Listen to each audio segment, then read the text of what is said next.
So welcome all of you for the next lecture of economics. Today we are going to discuss about the features of macroeconomics. In last lecture we had discussed about some features. Let us repeat the features of macroeconomics first and then we will discuss the remaining one. So features of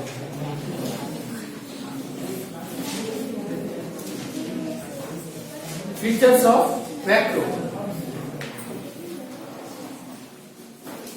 So tell me the features one by one.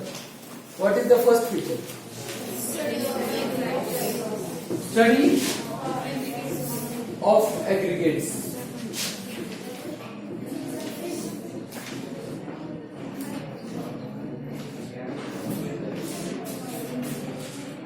Macroeconomics studies the aggregate. Aggregate means total. The total study is related with the macroeconomics.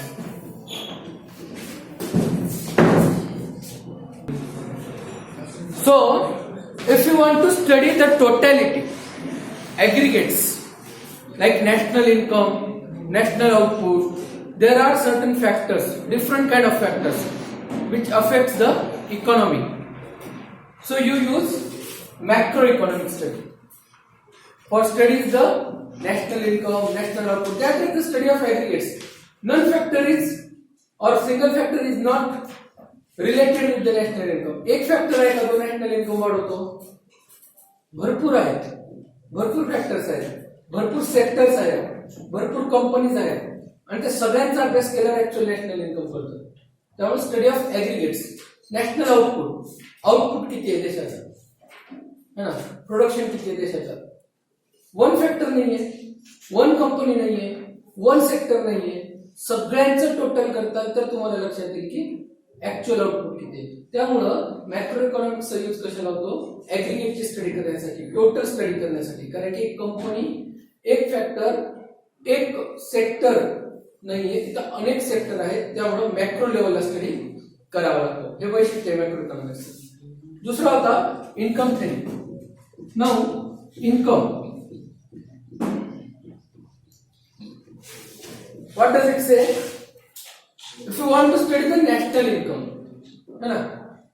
there are the different elements. National income study करायची, income जेव्हा तुम्हाला study करायची national levelची, you use macroeconomics. Are you getting my point? Yes, sir. I know very well. So, what are the reasons for the increasing national income or decreasing national income? You want to know? तुम्ही जर ओघवतो बघितलं तर तुम्हाला वाटतं की अरे हा फक्त कोरोनामुळे नॅशनल इन्कम कमी झाला असेल. ओघवतो लक्षात येतं. डेप्थ मध्ये स्टडी करतात, ऍग्रीगेट मध्ये स्टडी करतात तर तुम्हाला लक्षात येईल की एक फॅक्टर नाहीये, डिफरंट काइंड ऑफ फॅक्टर्स आहेत जे अफेक्ट करतात. काय कारण आहे, फ्लक्च्युएशन का होतोय, बदल का होतोय, हे शोधायचं तुम्हाला. मॅक्रो लेवलला स्टडी करताल तर लक्षात येईल कारण काय आहेत, कॉजेस काय आहेत, फ्लक्च्युएशन्स का होतात, काय चेंज होतात नॅशनल इन्कम्स. फिक्स असते का नॅशनल इन्कम? नसते. ऍग्रीगेट मध्ये स्टडी करताल तर कळेल. आता मी तुम्हाला जसा डिमॉनिटायझेशनचा पिरियड सांगितला, आपल्याला वाटतं की डिमॉनिटायझेशनच्या पिरियडमध्ये सगळ्या सेक्टरला नुकसान झालं किंवा देशाला नुकसान झालं, पण त्याच काळामध्ये पेटीएम सारखी कंपनी मोठी झाली, अमेझॉन, फ्लिपकार्ट यासारख्या कंपन्या जोरात चालल्या. बरोबर त्याच्याने लक्षात राहत. सध्याचाच काळ बघा, कोरोना पिरियड मध्ये प्रोडक्शन कंपन्यांना नुकसान झालं, पण सगळ्याच नाही. मेडिकल इक्विपमेंट बनवणाऱ्या कंपन्या किंवा औषध बनवणाऱ्या कंपन्या किंवा आयटी सेक्टर ह्यांना डिमांड आला. तर हेल्दी सिच्युएशन मध्ये तुम्हाला असं लक्षात येईल की एखाद्या मार्केटचा कोलॅप्स होणं दुसऱ्या मार्केटला फायदा देतं, कारण की पैसा फ्लक्च्युएट तर तिथल्या तिथंच होणार ना. अनहेल्दी सिच्युएशन मध्ये सगळा मार्केट कोलॅप्स होतो, अगदी अनहेल्दी सिच्युएशन मध्ये. तर तेही शोधायचं तुम्हाला मॅक्रो लेवलला स्टडी करावं लागेल. General equilibrium analysis.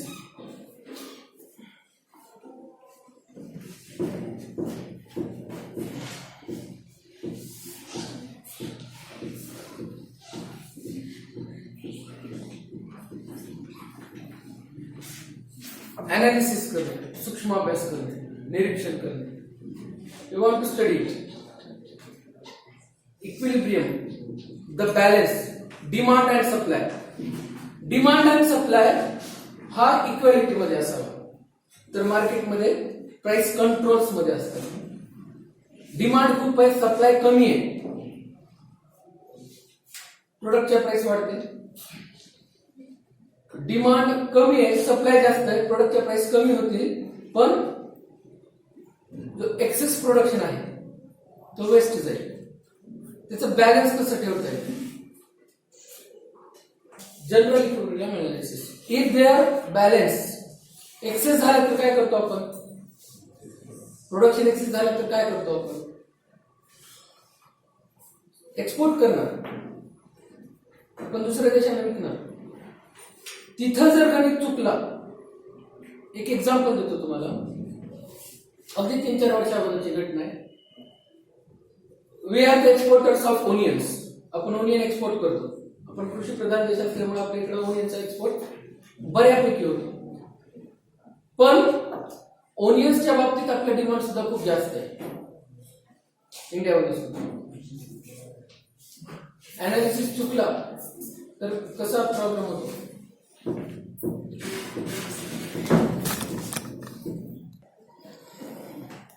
तर आपण मोठ्या प्रमाणात ओनियनचा प्रोडक्शन करतो. अगदी 4-5 वर्ष अगोदरची घटना आहे. इंडियाने जो काही प्रोडक्शन केला होता ओनियन्सचा, तो प्रोडक्शन केल्यानंतर जेवढा मार्केटमध्ये विकला गेला तेवढा विकला गेला. आपण तो स्टोअर करून ठेवू शकतो ओनियन्स, तेवढे लवकर खराब होत नाही आणि फ्रीज वगैरे विकायला लागत नाही त्याला. आणि आपण काय केलं? एक्सपोर्ट केला ओनियन्सचं प्रोडक्शन पाकिस्तान सारख्या देशांना, अफगाणिस्तान सारख्या देशांना, इकडे तिकडे आपण एक्सपोर्ट केलं थोड्या प्रमाणात. नंतर लक्षात आलं, खूप 1 महिन्या 1.5 महिन्यानंतर देशामध्ये ओनियन्सचे प्राइस वाढत आहेत. मॅक्रो स्टडी केली तर लक्षात आलं की ओनियनचा प्रोडक्शन तर इनफ आहे भारतामध्ये, जेवढा व्हायला पाहिजे तेवढा झालाय, मग प्राइस का वाढतात? मॅक्रो स्टडी केल्यावर लक्षात आलं की आपण ओनियनचं प्रोडक्शन केला, पण सध्या मार्केटमध्ये शॉर्टेज आहे, म्हणजे सप्लाय कमी झाला. डिमांड काही कमी होणार आहे का? नाही, प्राइस वाढला. ओनियन केला, फक्त एक्सपोर्ट केला. नंतर 2 रुपये 3 रुपये जास्त भाव देऊन त्या देशाकडून आपण ओनियन परत खरेदी केला. अगदी 3-4 वर्ष अगोदरची घटना आहे. म्हणजे स्वतः एक्सेस प्रोडक्शन विकला, नंतर लक्षात आलं घरातच कमी पडायला आणि 2 रुपये 3 रुपये जास्त देऊन तो प्रोडक्शन परत घेतला. लॉस झाला ना. 1 किलोच्या मागे 2-3 रुपये म्हणले तरी पण किती किलो घेतले असतील आपण, किती क्विंटल्स घेतले असतील, हा फरक पडतो. म्हणून मॅक्रो लेवलला जर चुकलात ना तर इक्विलिब्रियम जो आहे, बॅलन्स जो आहे डिमांड आणि सप्लायचा, तो चुकतो. म्हणून मॅक्रो इकॉनॉमिक्स महत्वाचं आहे. हे एवढा सोपं नाहीये. नॅशनल लेवलला जेव्हा डिसिजन घेतले जातात, खूप डेप्थ मध्ये स्टडी केली जाते आणि खूप ऍग्रिगेट मध्ये, टोटॅलिटी मध्ये स्टडी केली जाते आणि नंतर डिसिजन घेतले जातात कोणतेही. म्हणून तिथं कामाला येतं इंटरडिपेंडन्स. इंटरडिपेंडन्सी आहे, मी तुम्हाला काल सांगितलं.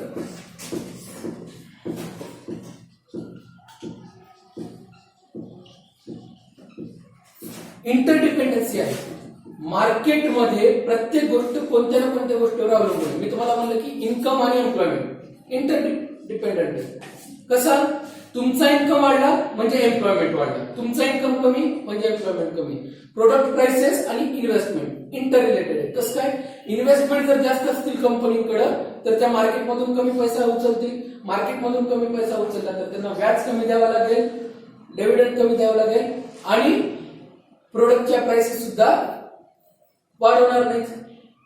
सिंपल आहे. तुम्ही एखादा प्रोडक्ट तयार केलाय आणि तो प्रोडक्ट तयार करण्यासाठी मार्केटमधून कर्जावर पैसे घेतले तर तुम्ही तो प्रोडक्ट महागात विकणार, कारण की तुम्हाला त्याच प्रोडक्टच्या प्राइस मध्ये तुमचं कर्जही वसूल करायचं आहे, तुमचा प्रॉफिटही वसूल करायचा आहे, है ना. तर प्रोडक्टच्या प्राइस सुद्धा इन्व्हेस्टमेंट सारख्या गोष्टीवर, एम्प्लॉयमेंटवर सुद्धा डिपेंडेंट आहे प्रोडक्टच्या प्राइसेस. एम्प्लॉयमेंट जास्त असेल, प्रोडक्शन इनफ होईल, योग्य प्रकारे होईल, सप्लायचा शॉर्टेज पडणार नाही. म्हणजे प्रत्येक गोष्टी मार्केटमध्ये इंटरडिपेंडन्स आहे. त्यामुळे रिलेशन शोधणं गरजेचं आहे. तर कळतं आपल्याला की फॉल्ट कुठे आहे. त्यामुळे मॅक्रो इकॉनॉमिक्स कामाला येते. म्हणून मॅक्रो इकॉनॉमिक्स डिपेंडन्सी शोधण्यासाठी सुद्धा कामाला येते.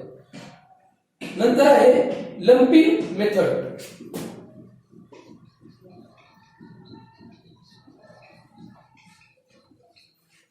लंपिंग मेथड, लंपिंग म्हणजे टोटल, होल. आता म्हणतात ना, एक डेफिनेशन दिली बोल्डिंग यांनी, forest is an aggregate of trees but it does not reduce the properties of an individual tree. एखादं जंगल आहे, ते जंगल कोणाचं आहे? सगळ्या झाडांचं है ना. सगळ्या झाडांमध्ये जंगल, पण एका झाडामध्ये त्याची प्रॉपर्टी आहे का? एक झाड म्हणू शकते का नाही नाही हे जंगल माझी प्रॉपर्टी आहे म्हणून? देश कोणाचा आहे? माझा आहे, आपण असं म्हणतो. म्हणजे तुमची प्रॉपर्टी आहे का? जाऊन सांगतात का उद्या अंबानीच्या दारावर ही माझी प्रॉपर्टी आहे, कारण देश माझा आहे, बिल्डिंग देशात आहे, म्हणजे घर माझा. A is equal to B is equal to C is equal to म्हणजे A is equal to C. करता येते का? सांगा त्यांना घरी, हे देश माझा आहे ना, प्रॉपर्टी तुझी आहे, पण प्रॉपर्टी देशात आहे म्हणून प्रॉपर्टी माझी नाही करता येत. Lumping method. तुम्ही स्टडी करताय टोटल इकॉनॉमीची, होल इकॉनॉमीची स्टडी करताय, तर त्यामधून एखाद्या पार्टला वेगळं नाही करू शकत. एखादा पार्ट म्हणजे होल इकॉनॉमी नाहीये, टोटल म्हणजेच होल इकॉनॉमी. जसं बॉल्डिंगने सांगितलं की झाडं, सगळे झाड म्हणजे एक जंगल, पण ह्याचा अर्थ असा नाही की एक झाड म्हणू शकते हे बघा सगळे झाड म्हणजे जंगल आणि मी झाड आहे म्हणजे प्रॉपर्टी माझी. नो, सगळ्यांची कलेक्टिव्हिटी. जसं कंपनीमध्ये होतं, सगळे बोर्ड ऑफ डायरेक्टर, सगळे मेंबर्स म्हणजे कंपनी, पण एक मेंबर म्हणू शकत नाही की कंपनी माझी आहे. म्हणायला म्हणू शकतो, पण ऍक्च्युली मध्ये आहे का? नाही. म्हणजे हे कन्सेप्ट वापरा तुम्ही मॅक्रो इकॉनॉमिक्स मध्ये. हे वैशिष्ट्य मॅक्रो इकॉनॉमिक्सचं. म्हणून तुम्ही पार्ट मध्ये तर अभ्यास करणारच आहे, पण ते टोटॅलिटी मध्ये, शेवटी टोटॅलिटी मध्ये त्याचा अभ्यास करावा लागणार. त्यामुळं study of whole economy, not a part. एखाद्या सिंगल पार्टचा अभ्यास करून तुम्ही डिसिजन नाही घेऊ शकत. होल इकॉनॉमीचा स्टडी तुम्हाला करावा लागतो. हे वैशिष्ट्य आहे मॅक्रो इकॉनॉमिक्स. लक्षात आलं का? नंतर आहे growth models. Growth models, models ऐकले असते तुम्ही. व्हायब्रंट गुजरात, जेव्हा पीएम कॅन्डिडेट साठी इलेक्शन लढण्याचा प्रयत्न केला, म्हणजे त्यांनी जेव्हा कॅम्पेन सुरुवात केली, तर त्यांचा जो मॉडेल होता गुजरात मॉडेल, व्हायब्रंट गुजरात, या मॉडेलवर त्यांनी खूप मोठ्या प्रमाणात यश घेतले. मॉडेल्स डेव्हलप करणं, ग्रोथ मॉडेल, जसं की इंडियाचा ग्रोथ करायचा तुम्हाला, make in India campaign, skill India campaigns, हे ग्रोथ मॉडेल्स आहेत. त्याचा अभ्यास करायचा तुम्हाला. एखादा मॉडेल डेव्हलप करायचा आहे, अचानक डेव्हलप होत नाही मॉडेल, त्याच्यासाठी डेप्थ मध्ये स्टडी लागते, ऍग्रिगेटची स्टडी लागते. मेक इन इंडिया मॉडेल आला असं रातोरात झाला असेल का तयार? त्याच्यासाठी भरपूर फॅक्टर्स लक्षात घेतले असतील. Because you want to growth a model, मला एखादं मॉडेल तयार करायचं आहे, त्याचे डिफरंट पॅरामीटर्स आहेत, त्याचे डिफरंट अस्पेक्ट आहेत, आणि त्यामुळं मॅक्रो इकॉनॉमिकची स्टडी लागते जेव्हा तुम्हाला एखादा ग्रोथ मॉडेल डेव्हलप करायचं आहे. इंडियामध्ये सुद्धा भरपूर ग्रोथ मॉडेल तयार झालेले, वेळोवेळी तयार झालेले. त्यामुळं ग्रोथ मॉडेल करण्यासाठी तुम्हाला मॅक्रो इकॉनॉमिकची स्टडी लागते. कोणताही मॉडेल घ्या तुम्ही, मेक इन इंडियाच कॅम्पेन घ्या. मेक इन इंडिया करायचं आहे तर एका सेक्टरला फोकस नाही केला, वेगवेगळ्या सेक्टरला फोकस केला, एका फॅक्टरला फोकस नाही केलं. मेक इन इंडिया करायचं आहे, काय म्हणले कंपन्या, आम्ही तुमच्या देशात यायला तयार आहे, पण लेबर्स, आमच्याकडे लेबर भरपूर आहेत, पण आम्हाला जशी लागतात तशी नाहीये. अच्छा, म्हणजे आमच्याकडे स्किल्ड लेबर नाहीये, तुम्हाला असं म्हणायचं का? हो, स्किल इंडिया कॅम्पेन चालू झालं. मेक इन इंडिया सोबतच स्किल इंडिया कॅम्पेन. नंतर म्हणाले की आम्हाला पैसा लागेल तुमच्या देशात यायला, मग तुमच्या देशात आम्ही जो पैसा घेऊन येतोय त्याचे जे रूल्स अँड रेग्युलेशन्स आहेत ते थोडेसे कॉम्प्लेक्स आहेत, कठीण आहेत. तिथं कमी केले, ते रूल्स थोडे फ्लेक्झिबल केले गव्हर्नमेंट ऑफ इंडियाने, तिथं काम केलं. नंतर म्हणाले की अरे तुमच्या देशात यायला आम्हाला इन्फ्रास्ट्रक्चरच नाहीये, टेक्नॉलॉजीच नाहीये, त्याच्यासाठी वेगळं इन्फ्रास्ट्रक्चर बिल्डअप करण्यात आलं. नंतर म्हणाले तुमच्या देशात आम्ही यायला तयार आहेत, तुमच्या देशात आम्ही बिझनेस करायला तयार आहेत, तुमच्या देशात आम्ही पैसा सुद्धा लावायला तयार आहेत, पण what about the potentiality, what about the consumer behaviours, त्याच्यासाठी सुद्धा तुम्ही प्रयत्न करा, कॅम्पेन्स करा. म्हणजे गव्हर्नमेंटनं एक घटकाला फोकस केला नाही, वेगवेगळ्या घटकाला फोकस केला. प्रॉब्लेम्स लक्षात येते. तुम्हाला जेव्हा एखादा ग्रोथ मॉडेल डेव्हलप करायचा असतो, तुम्हाला त्याला वेगवेगळे प्रॉब्लेम्स असतात, ते सगळे डोक्यात घेऊन सायमल्टेनियसली वर्क करावं लागतं, तर डेव्हलप होतात मॉडेल. आणि त्यासाठी मॅक्रो इकॉनॉमिक्सचा फायदा होतो. म्हणून मॅक्रो इकॉनॉमिक्सचं वैशिष्ट्य की ग्रोथ मॉडेल्स डेव्हलप करायचे, जेवढे ग्रोथ मॉडेल्स तुम्ही मार्केटमध्ये बघताय, प्रत्येक राज्य त्यात एक मॉडेल आहे आणि त्याला डेव्हलप करण्यासाठी काय लागतं, मॅक्रो इकॉनॉमिक्सची स्टडी लागते. कारण की डिफरंट फॅक्टर्स आहेत, एक फॅक्टर नाहीये ग्रोथ करण्यासाठी.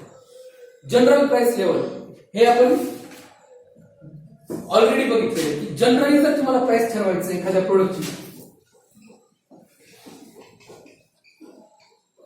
प्राइसेस जनरलाइज करणं खूप महत्वाचं आहे. जनरलाइज करणं म्हणजे सर्वसमान करणे, हे खूप कठीण काम आहे. कसा विचार करा, तुम्ही एक प्रोडक्ट बनवतात, तो प्रोडक्ट तुम्हाला विकण्यासाठी इकडे जर पेट्रोल महाग झाला, लेबरची कॉस्ट वाढले, एम्प्लॉयचे चार्जेस वाढले की आपण म्हणतो की महाग आहे. भाजीवाला बघा, काल वेगळ्या रुपयाला भाजी देतो, आज वेगळ्या रुपयाला देतो. मोठ्या मोठ्या कंपन्या बदलतात का प्राइसेस लवकर? महागाई वाढली म्हणून कोलगेट महाग झाला का? कोरोना आला म्हणून कोलगेट महाग झाला का? नाही. जनरलाइज प्राइस केल्या एका कंपनीच्या बाबतीत किंवा तुम्ही देशाच्या बाबतीत विचार करा. गव्हर्नमेंट्स करतात, भरपूर प्रोडक्ट्स असे आहेत ज्यांना जनरलाइज प्राइस करून देतात. Maximum retail price MRP, generalise केली प्राइस सर्वसमान, याच्यावर सगळ्यांना प्राइस जाऊ नये. मॅक्रो लेवलला स्टडी केला असेल तर लक्षात येतं वेगवेगळे फॅक्टर आहेत, मार्जिन ठेवावं लागतं तसं. त्यामुळं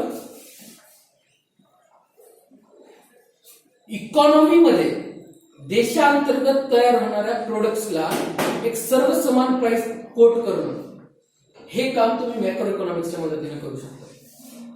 जे काही प्रोडक्शन होतंय देशामध्ये, देशाच्या बाहेरचं प्रोडक्शन, आता पेट्रोलच्या बाबतीत सर पेट्रोलचे प्राइसेस वाढतात, कमी होतात, मग तिथं का बरं जनरलाइज करत नाही price? Because we are not a producer of that thing. आपण ते दुसऱ्या देशांकडून खरेदी करतो आणि त्याची प्राइस कुठं ठरवली जाते? इंटरनॅशनल मार्केटमध्ये. पण असे प्रोडक्ट्स जे प्रोडक्ट इंडियामध्ये तयार होतात त्यांची प्राइस जनरली सर्वसमान ठेवणे, सगळ्यांना एकसारखी ठेवणे, त्यासाठी मॅक्रो इकॉनॉमिक्स लागतं. कळलं का? जनरल प्राइस लेवल म्हणजे काय? इंडियामध्ये तयार होणारे the product which are producing in India, the government focuses to make that particular product generally equal ठेवण्याचा प्रयत्न करतो गव्हर्नमेंट. जे प्रोडक्शन इंडियामध्ये होतं, कारण की ते आपल्या कंट्रोलमध्ये, सर्व फॅक्टर्स आपल्या कंट्रोलमध्ये. पेट्रोल डिझेलच्या बाबतीत असं होत नाही, कारण की त्याच्या प्राइस इंटरनॅशनल मार्केटमध्ये कोट केल्या जातात. त्यातही जनरलाइज करण्याचा प्रयत्न करते. दिल्ली, मुंबई, चेन्नई, कोलकाता, लातूर किंवा एखाद्या रुरल एरिया, 1-2-3 रुपयाचा फरक तुम्हाला मॅक्झिमम दिसेल. अगदीच असा डबलचा फरक दिसणार नाही. तिथंही किती काम लागतं. पेट्रोल हुआ 2 रुपये से महंगा. अरे 2 रुपये से महंगा हुआ तर ती नॅशनल न्यूज आहे का? 2 रुपये तुमच्यासाठी मोठी रक्कम नाहीये. देशासाठी 2 रुपये गुणिले क्वांटिटी, जेवढी काही क्वांटिटी देश खरेदी करतोय फॉरेन मधून, खरोखर रुपयाचा खेळ आहे, फरक पडतो. त्यामुळं जनरल प्राइस लेवल. आणि शेवटचा आहे पॉलिसी ओरिएंटेड.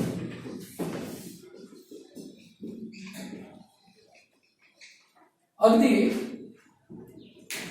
तुम्ही फार्मर्स बिल बघा, जो सध्या चालू आहे, फार्मर्स बिल हा तयार करायचा आहे. मॅक्रो लेवलला स्टडी केली आहे. एन स्वामीनाथनची कमिटी बनवण्यात आली होती. तुम्हाला असं वाटतं की आज आणि उद्याच हे कदाचित झालं असेल. जेव्हापासून ही गव्हर्नमेंट आली तेव्हा हे विचार केला असेल त्यांनी की असं शेतीच्या बाबतीत असं करायला पाहिजे. तसं नाहीये, कंटिन्युअस प्रोसिजर आहे. एक प्लॅनिंग कमिशन आहे आपल्या देशामध्ये, ऐकलं असेल, नीती आयोग त्याला म्हणतात. ऐकले तुम्ही? 1951 मध्ये चालू झालं. दर 5 वर्षाला काय करतात ते, पुढच्या 5 वर्षात काय करायचे त्याच्यासाठी गव्हर्नमेंटला प्रॉब्लेम्स वगैरे स्टडी करतात आणि गव्हर्नमेंटला रिपोर्ट करतात. एन स्वामीनाथनने अगदी 90च्या दशकामध्ये सांगितलेले काही, 80च्या दशकामध्ये, 90-80च्या दशकामध्ये सांगितलेले काही रेकमेंडेशन आहेत की शेतीमध्ये काय काय बदल व्हायला पाहिजे. कमिटीज आहेत, रिपोर्ट बनवतात, गव्हर्नमेंटला सबमिट करतात, रिपोर्ट देतात गव्हर्नमेंटला, म्हणजे सजेशन देतात.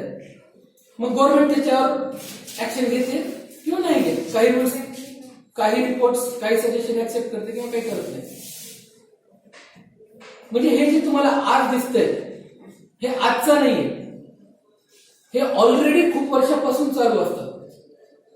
आपल्याला माहित नाही.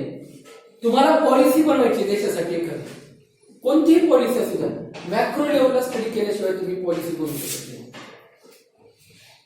म्हणून पॉलिसीज बनवायच्या. ज्या कोणत्या पॉलिसीज तुम्ही बघत असतील, जीएसटी असतील, डिमॉनिटायझेशन असेल, किंवा फार्मर्स बिल असेल, किंवा त्याच्या अगोदरचे जे काही बिल आले असतील, ह्या सगळ्यांचा स्टडी मॅक्रो लेवलला केला जातो, खूप वर्षी केला जातो आणि त्यानंतर त्याच्यावर ऍक्शन घेतला जातो.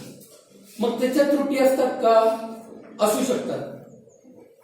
मग त्याच्यावर परत संसदमध्ये चर्चा होते, त्याच्यातल्या त्रुटी दुरुस्त केल्या जातात. राऊंड्स अँड राऊंड्स आहेत. पण हे हवेत होत नाहीत सजेशन्स, रिपोर्ट्स हवेत बनत नाहीत, किंवा एखाद्या फॅक्टरला, एखाद्या घटकाला अभ्यास करून बनत नाही. पॉलिसीज बनवताना मॅक्रो इकॉनॉमिक्स, ज्या कोणत्या पॉलिसीज नॅशनल लेवलवर बनवतात, आपल्या देशात नाही तर कोणत्याही देशात, या जगातल्या कोणत्याही देशात असू द्या, मॅक्रो इकॉनॉमिक्स स्टडी केला जातो. मॅक्रो लेवलला, लार्ज लेवलला स्टडी केला जातो आणि मग पॉलिसी फ्रेम केल्या जातात.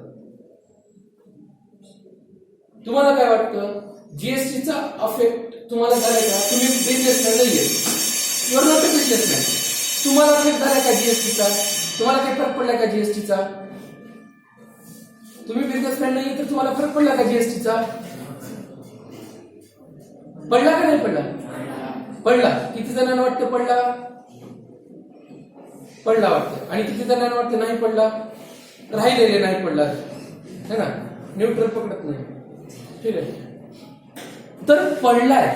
तुम्ही जरी बिझनेसमॅन नसताल, तुम्ही प्रोडक्ट घ्यायला, तुमचा प्रोडक्ट तर महाग होणार का स्वस्त होणार हे डिपेंडेंट आहे. इनडायरेक्टली फरक पडतो, म्हणून त्याला इनडायरेक्ट टॅक्स म्हणतात ना, जे डायरेक्ट तुमच्या खिशाला जाळ बसत नाही, मागच्या दरवाजाने पैसे घेऊन जातो. हा डस्टर आहे, ह्याच्यावर गव्हर्नमेंट किती टॅक्स लावतो, त्यावरून हा डस्टर मला कितीला भेटेल ह्याची किंमत ठरवली जाते. म्हणजे पॉलिसीज बनवल्या जातात, त्या पॉलिसीज तुम्हाला अफेक्ट करतात, प्रत्येक माणसाला करतात. त्यामुळं त्याचा स्टडी सुद्धा मॅक्रो लेवलला, लार्ज लेवलला केला जातो. व्हेरियस फॅक्टर स्टडी केले जातात आणि मग डिसिजन घेतले जातात. म्हणून मॅक्रो इकॉनॉमिक्स खूप महत्वाचं आहे. हे वैशिष्ट्य आहेत मॅक्रो इकॉनॉमिक्सचे, जे आज आपण डिस्कस केले. कळत आहे? Are you getting? ठीक आहे. नेक्स्ट पॉइंट्स आपण उद्या